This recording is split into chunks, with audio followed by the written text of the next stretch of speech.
And I have used sometime in my presentation, especially to the young people, the fact that none of them knows too much about it.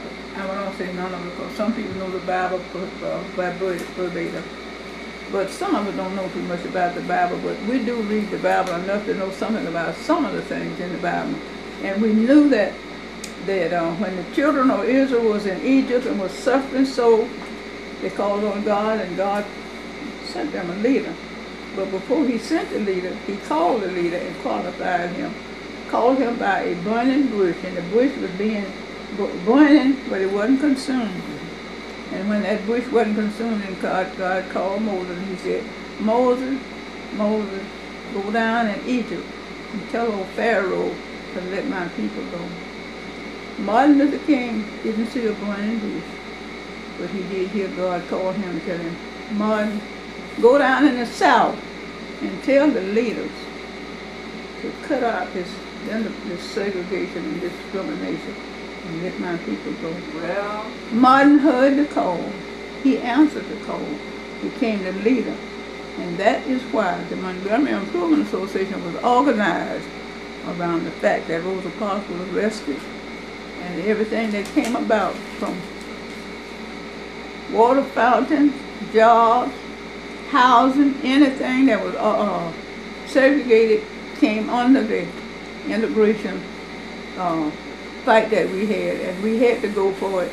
We couldn't say we're going to integrate all the buses and let it go at that, because housing was segregated. It was certain sections you couldn't even buy a house. The realtors was trained how to not let blacks have it, because they would have some type of excuse about why they wasn't letting them have it. But anyway, we could not buy houses. Houses would be across the street. White houses could be across the street from black communities, and blacks couldn't even get a house in that community.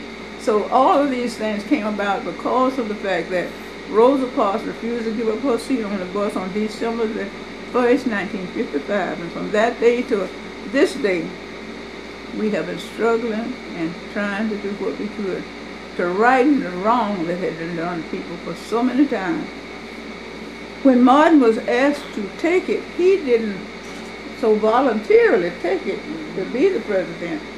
But after so many people really went for asking him if he would take it and try to do it, then of course he went into it. And as a result of that, as all of you know, that he was assassinated. But his assassination, as well as other things that came about during the movement, has caused us to move to the stages where we are today, where we can go anywhere. If you got the money to go in hotels and whatnot, because I just left out of one of the best hotels in Birmingham, had a nice facilities and everything in that hotel, and I've known the time when I would be in Birmingham, I had to find somebody's home where I could get a place to stay while I would be there attending the meetings and whatnot. But all of this came about by the leadership, and I would always say, of Martin Luther King. I said, because when he heard the call for God to go down in the South, because it wasn't just in Alabama, but it was all over, and tell those people to let my people go. And today I feel partly free. I think I feel pretty good free in a way, because I have respect. And I guess you could see how much respect when, now that young man, that man was out there, that's John Knight's daddy, and John Knight is a senator. I can get my phone right now and call him and say, John, I need so-and-so, so-and-so. John's going to be there. He's on my board of the MIA, and he's one of the persons. But his father, ever since my husband has been gone, he told me, he said, Miss Carr, I don't want to ever see you out here at night closing these gates. Now, I go off like y'all had me, and when I get here, I got to unlock the gate myself to get in my own house.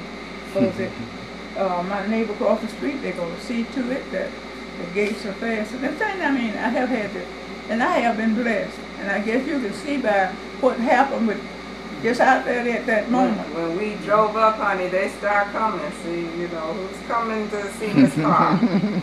Yeah. Excuse me. And I have so far I can pick up my phone right now. Bob Riley is the governor of the state of Alabama, and I can pick up the phone and I said, Governor Riley, this is Miss Carr. Well, what can I do for you, Miss Carr? Bobby Bright, the mayor, what can I do for you, Miss? And there's nothing that I have done so much for them